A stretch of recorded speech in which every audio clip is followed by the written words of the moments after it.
حضرت علی کا فرمان: صبر کی دو صورتیں ہیں، جو ناپسند ہو اسے برداشت کرنا اور جو پسند ہو اس کا انتظار کرنا۔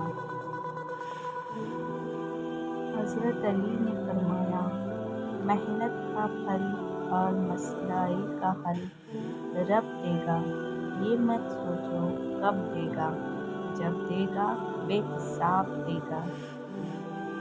کچھ رشتے اللہ تعالیٰ خود ختم کرواتا ہے تاکہ ہماری زندگی خراب نہ ہو سکے۔ بے شک وہ جو کرتا ہے بہتر کرتا ہے۔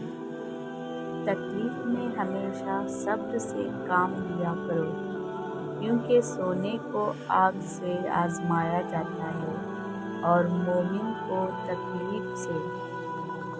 ہم سفر کی اہمیت: ہم سفر خوبصورت نہ بھی ہو، قدر کرنے والا چاہیے، کیونکہ گھر پیسے اور طاقت سے نہیں، محبت اور اتفاق سے بنتے ہیں۔